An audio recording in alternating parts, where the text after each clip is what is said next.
2026년 2월 18일 수능이라는 큰 목표를 향해 지금 이 순간에도 열심히 달려가고 있는 여러분 정말 힘내세요. 저희가 응원하겠습니다. 네, 응원합니다. 오늘의 심층 분석 바로 시작하죠. 오늘은 2027학년도 수능 독해 연습 1강 8번 지문입니다. 단순히 정답만 찾고 끝낼 게 아니라 이 지문 속에 숨겨진 논리의 뼈대를 완전히 우리 것으로 만드는 시간이죠. 맞습니다. 오늘 목표는요. 이미지 스캐닝이라는 이 개념을 완벽하게 파헤쳐서 나중에 변형 문제가 나와도 절대 흔들리지 않는 그런 진짜 실력을 갖추는 겁니다. 여러분이 보내주신 PDF 슬라이드랑 텍스트 보면서 지금부터 우리 머릿속에서 일어나는 이 신비한 현상으로 한번 들어가 보시죠. 네, 오늘 여러분과 함께 나눌 이야기는 단순한 영어 지문 분석 그 이상이 될 겁니다. 이 짧은 글 안에 하나의 과학적 질문이 어떻게 생겨나고 또 그걸 증명하기 위해 얼마나 정교하게 실험이 설계되는지 그 전체 과정을 한번 따라가 볼 거예요. 오늘 우리가 던져야 할 가장 근본적인 질문은 바로 이겁니다. Does some mental image have distance like a real object? 머릿속에 떠올린 이미지에도 실제 세상처럼 거리라는 개념이 있을까? 그렇죠. 상상만으로는 답하기 어려운 질문이죠. 그래서 과학자들이 직접 나선 겁니다. Scanning refers to the cognitive processes that operate on visual mental images when a person moves his or her attention across imagined objects. 문장이 좀 길어서 복잡해 보이는데 이걸 어떻게 이해하면 좋을까요? 좋은 질문이에요. 이런 정의 문장은 키워드를 중심으로 딱딱 분해해서 봐야 합니다. 키워드요? 네, 여기서 가장 중요한 단어는 두 개예요. 첫째는 visual mental images, 그러니까 시각적 심상이고요. 둘째는 moves his or her attention, 주의를 이동시킨다는 부분이죠.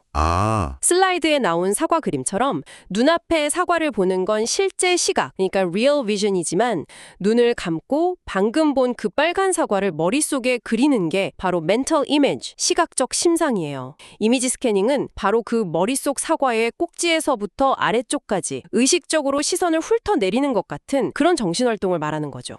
그렇군요. 그냥 멍하니 사과를 떠올리는 게 아니라 머릿속 이미지의 특정 부분에서 다른 부분으로 의식적으로 주의를 이동시키는 과정. 우리가 어떤 기억을 더듬을 때 예를 들어서 어제 내 책상 위에 뭐가 있었지?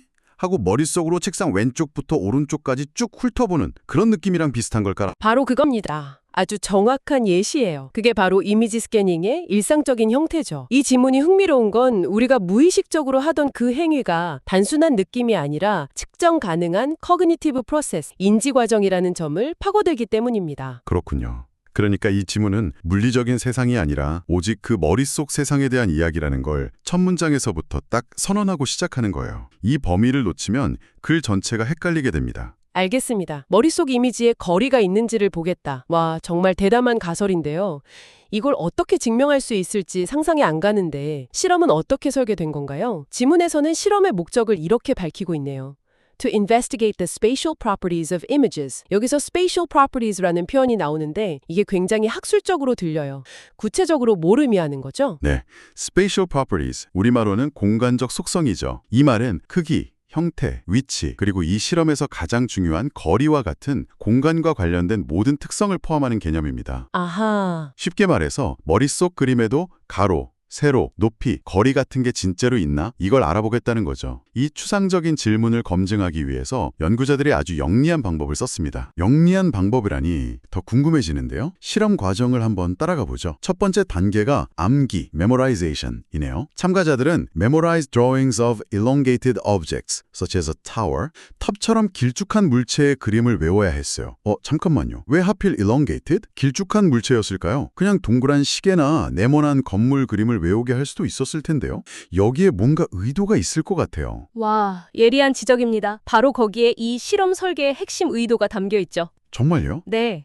거리를 측정하려면 시작점과 도착점 사이의 거리가 명확하게 구분되어야 하잖아요. 만약 동그란 공이라면 중심에서 어느 방향으로 가든 거리가 거의 똑같아서 측정 자체가 무의미하겠죠.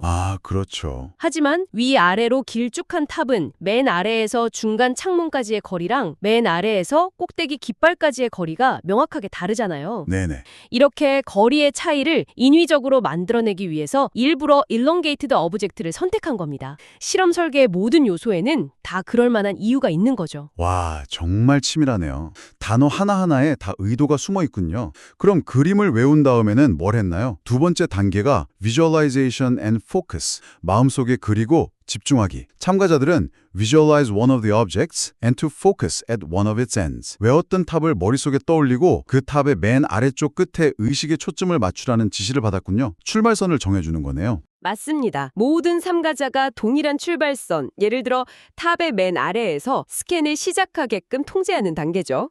그리고 이제 가장 결정적인 세 번째 단계로 넘어갑니다. 바로 the auditory probe, 청각 자극을 주는 거죠. 청각 자극이요? 네. 참가자들이 탑 맨 아래에 집중하고 있을 때 스피커에서 갑자기 목표 지점의 이름, 예를 들면 깃발이라는 단어가 들립니다. 그럼 참가자들은 머릿속 이미지에서 그 깃발을 찾아내야 했죠. 알겠습니다. 맨 아래에서 깃발 소리를 듣고 머릿속으로 탑 꼭대기까지 시선을 쭉 이동시켜서 깃발을 발견한 뒤에 버튼을 누르는 시기겠군요. 근데 이 과정만 들어보면 참가자들이 실험 의도를 눈치채고 일부러 시간을 조절할 수도 있을 것 같은데요. 이거 시간 재는 거구나 하고 말이죠. 정확해요. 바로 그 지점을 연구자들도 고민했고, 그래서 이 실험의 신뢰도를 결정짓는 가장 중요한 장치를 심어뒀습니다. 이 지문 전체에서 어쩌면 가장 중요한 문장일 수 있어요. 바로 이 문장입니다. Participants were not instructed to scan their image. 참가자들은 이미지를 스캔하라는 지시를 받지 않았다. 와, 이 나타나가 정말 중요하네요. 그냥 깃발을 찾으세요라고만 했다는 거군요. 스캔해서 찾으세요가 아니라요? 바로 그겁니다. 이 나타나가 이 실험을 조작된 결과가 아닌 객관적인 관찰로 만들어주는 마법의 장치예요. 만약 자 지금부터 스캔 시작이라고 지시했다면 참가자들은 실험자가 원하는 답, 그러니까 거리가 머니까 시간이 더 오래 걸리겠지라고 추측하고 무의식적으로 반응 속도를 조절했을 수 있어요. 그럴 수 있겠네요. 그걸 실험자 편향이라고 하죠. 하지만 그런 지시 없이 그냥 목표물만 알려주니까 참가자들은 가장 자연스러운 방식으로 머릿속을 탐색하게 된 겁니다. 수능에서 내용 일치불일치 문제나 빈칸 추론 문제에서 이런 부정어 not, never, without은 출제자들이 파놓는 함정 1순위입니다. 지시하지 않음으로써 오히려 더 진실된 결과를 얻어냈다니 정말 역설적이면서도 과학적이네요. 이 not instructed 라는 장치 꼭 기억해둬야겠습니다. 자, 그럼 이렇게 완벽하게 통제된 실험에서 과연 어떤 결과가 나왔을까요? 드디어 지문의 하이라이트 부분이죠. 네, 드디어 결과입니다. 이 문장에 모든 것이 담겨 있어요. The critical finding was that response times increased linearly with increasing distances. 결정적인 발견은 반응 시간이 거리가 증가함에 따라 linearly, 즉 선형적으로 증가했다는 것입니다. linearly, 선형적으로. 슬라이드에 있는 그래프를 보니까 바로 이해가 되네요. X축이 거리고 Y축이 반응 시간인데 점들이 거의 완벽한 직선을 그리고 있어요. 탑 아래에서 중간 창문까지 찾는 시간보다 맨 꼭대기 깃발을 찾는 데 걸린 시간이 그냥 더 길었다 수준이 아니군요. 그 늘어난 거리에 정비례해서 정확하게 더 길어졌다는 거네요. 맞습니다. 그냥 increased라고만 썼다면 증가했다는 사실만 알 수 있죠. 하지만 increased linearly라고 표현함으로써 거리와 시간 사이에 1대1의 정비례 관계가 있다는 훨씬 강력한 증거를 제시하는 겁니다. 와우. 이건 우리 뇌가 상상의 공간을 다룰 때 마치 자를 대고 거리를 재는 것처럼 현실의 물리 법칙을 거의 그대로 시뮬레이션하고 있다는 걸 보여주는 충격적인 결과예요. 머릿속 이미지에서 1cm를 이동하는데 0.1초가 걸렸다면 3cm를 이동하는 데는 거의 정확히 0.3초가 걸렸다는 뜻이니까요. 이건 우연이라고 볼 수 없죠. 뇌가 물리 법칙을 시뮬레이션 한다니 생각할수록 소름 돋는데요. 결국 이 실험 결과가 이끄는 논리는 슬라이드에 나온 것처럼 logic, further distance, longer scan time 이거네요. 더 먼 거리는 더 긴 스캔 시간을 필요로 한다. 이건 마치 우리가 실제로 눈으로 교실 맨 끝에 있는 친구를 쳐다볼 때 바로 옆에 있는 친구를 볼 때보다 시선을 더 오래 이동시켜야 하는 것과 원리적으로 똑같다는 말이군요. 완벽한 이해입니다. 바로 그 논리가 이 지문의 최종 결론으로 우리를 이끌어갑니다. 네, 그럼 대망의 결론 문장을 살펴보죠. 이 모든 과정 끝에 연구자들이 내린 최종 결론입니다. This finding was taken as evidence that distance as traversed by image scanning is genuinely represented in visual mental images. 이 문장은 구조가 조금 복잡해 보이는데 수식하는 부분이 많아서 그런 것 같아요. 네, 수능에서 자주 나오는 구조죠.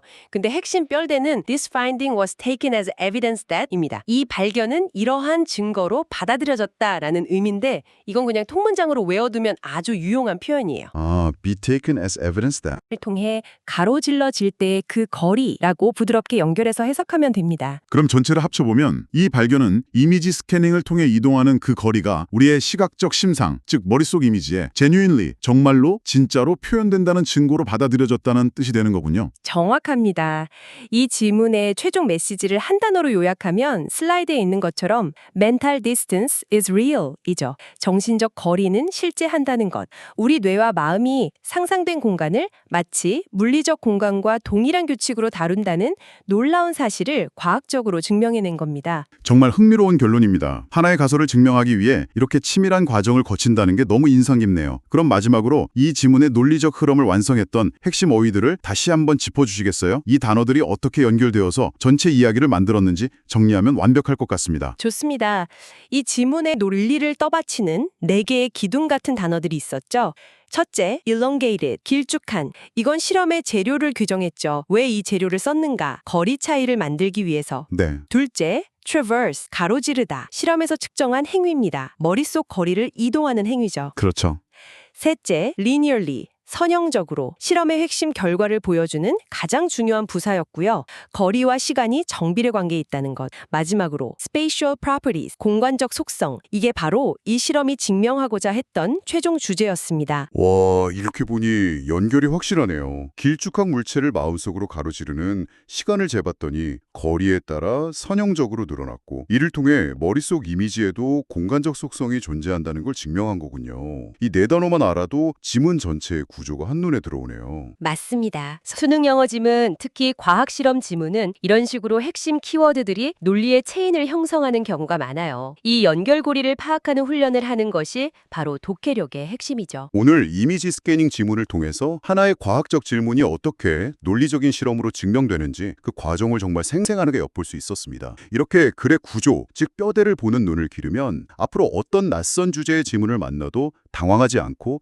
핵심을 꿰뚫어 볼 수 있을 겁니다. 오늘 함께 분석한 내용 꼭 다시 한번 생각해 보면서 여러분의 것으로 만들어 보세요. 오늘도 정말 수고 많으셨습니다. 여러분의 빛나는 노력을 진심으로 응원합니다.